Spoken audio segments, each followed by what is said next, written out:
Hello and welcome. Hope you're alright. This is going to be the first in the few series of building my pergola. I'm sat in my evening seat at the moment, which will be under part of the pergola construct.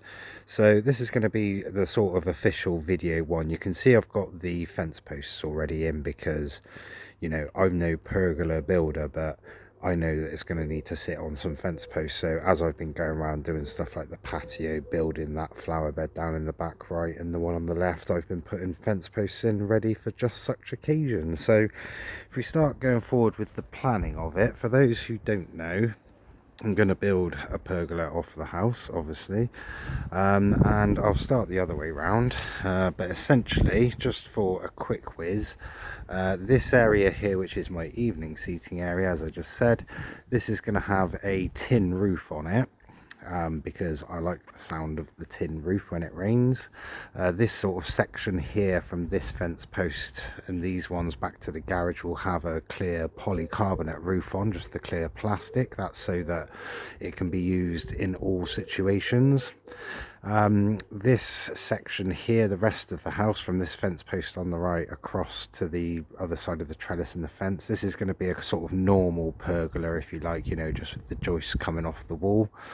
And then finally this section over here is another seating area. It's a bit more in the day area, full sun, so that's just going to have the joists as well. So nice and simple. It's just a bit of the transitions and the finer bits that I've got to worry about. So if I give you an idea again, going through it, and yeah, we can see what I'm dealing with. So here, what it is, it's going to have a tin roof on it, so I need somewhere for the water to go that hits the roof. So we're going to have it, because people have to walk up where the tiki head is, you can see the level is a lot higher there. Because they need to walk up, I don't want them boshing their head on the cross strut. So this is going to be a roof that's high towards us and then falls back down towards the fence, and then I'll just leave it open on the back side going over the fence, or if I have to, I can put a gutter on it and run it across the top of the fence over to the water butt, which will be linked to more water butts out the front. For this section, because this, where the trellis is going to be a high roof going back towards the fence, like I just said, this needs to be high on these three fence posts and go back towards the garage. It's not going to line up with the existing guttering, so I'm probably going to have to put some guttering underneath it somewhere, which basically means either along the soffit board underneath the existing gutter, or above the window but under the soffit, if that makes sense, in that tiny space there, because that window opens not sideways, if that makes sense. It sort of comes out from the bottom. So high tin roof back to the fence, high polycarbonate roof back to the garage, and then when we get here, this is going to be completely different. I'm going to have a wall plate on above the windows and the door, probably the second, third, fourth bricks above the window, and then that's going to have to come down to these posts because it's lower, and then that bit there just needs to be flat. So you're probably thinking, yes, this transition on this fence post where we go from the high by the kitchen window and low towards us, and then the other side of the fence post which is high and then back low towards the garage, is going to be some fun and games. But I was just sort of thinking to myself where to start with it. It makes sense to, I think, start with, I'm not a pergola builder or a chippy or whatever you want to say, so the way I'm going to approach it basically is get the big stuff in and then sort it out as I go. So what I've done is I thought I want to start with the bit of wood that's going to run across all the top of these fence posts, you know, and then you sit the joists on top of it. So I was just working out how I was going to do it, because none of the posts are level or anything like that. They're all like aligned right, but they're not level. So what I thought was that because I don't want people hitting their head as they walk up the steps where the tiki heads are, if I was to have a cross brace sat on top of the fence post on the right with the ferns in it, and come across and sit on top of the one that's going to run across all these fence posts, that would give us the height. So what I've actually done working it out wise is I took a level line from the top of the fence post on the right, and I've marked it up on the trellis there. You can just see it's on the actual trellis, just about an inch above the end of the fence post. And then I went to see what size woods we can get, so I've decided to do the big joist that's running across them all in 9x2. Yes, wood is still measured in inches, which is a bit annoying because I'm used to using centimeters. So yeah, but it's 9x2, the fence per 2 inches, so that's 5 centimeters. The fence posts are 10 centimeters. And I've been doing some research mainly down the pub gardens, because every pub garden's got a pergola pretty much. So I've been checking out how they've been built, and because it's going to have quite a lot of weight on it, i.e. all the joists and everything, rather than just run it along the outside of the fence post and bolt it through from the side, I'm going to do what a lot of them do, which is they sort of notch out, you can see it here, this section, and then the big bit of wood sits in that, and then the weight is taken by the fence post and not by the bolts going through. And then what they would do is have it in this section here, like I'm showing you, with it half notched out, and then they would put 2 bolts into it and then do that all the way along, and that just keeps it all together.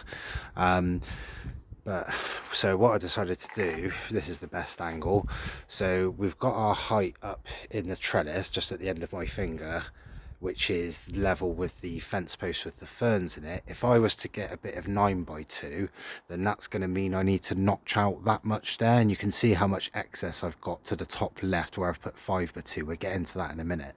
But essentially, if I wanted to, I could sit a big joist on that wood and then bolt in twice onto that one. If we come back to this one though, because the levels are so different, you can see the 9x2 would sit where I've marked that, and then the 5x2 is only 3 centimeters down, whereas that one was a good sort of 10 centimeters down. And then when we get to this one over here, there's nothing to take off the top. Basically I can set it straight on top of that, but again, I've not got enough to put 2 bolts into that. When you think the 9x2 is going to go up, probably another 10, well, it's actually 13 centimeters, but it'll go up from that.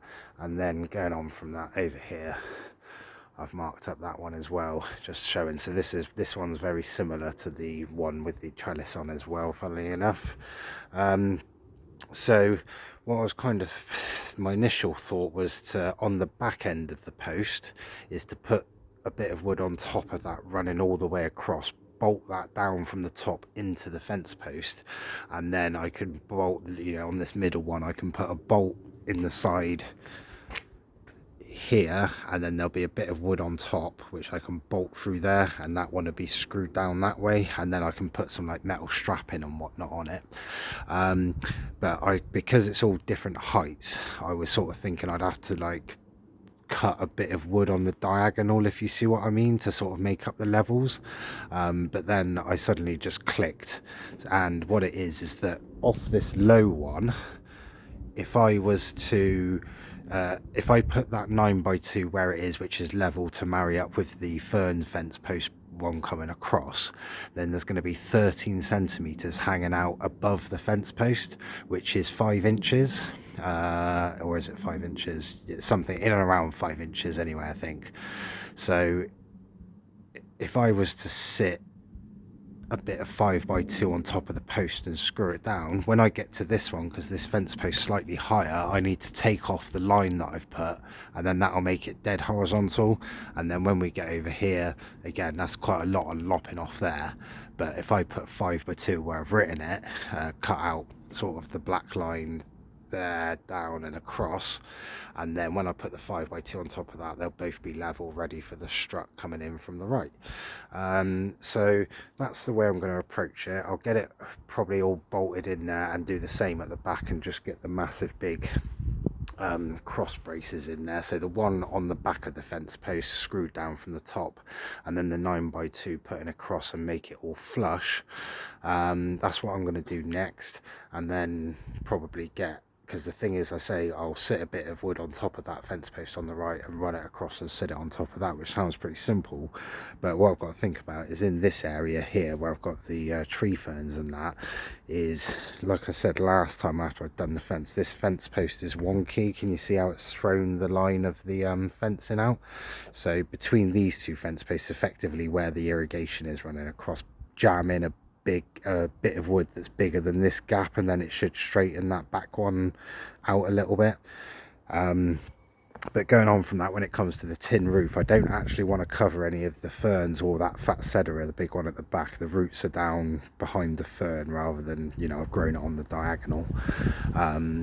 So what I was gonna do is something like, if this cross, oh, sorry, I walked into the slide. If the cross brace is running across the top of that, I want the like tin roof to go back almost in line with the coping stones to the right of the patio, which means that I'm gonna have to do some funny business in this section with how I'm going to connect it all up. So yeah, that's sort of, I'm going to get the big bit in and then we'll work on that later on. So yeah, we'll do this as a little series as and when I do it. This is my next big project. I've got a few short and medium stuff to do, but yeah, this is my big one for now. So I'm going to get on with that at some point in the next few weeks and do it. Right, thanks for watching.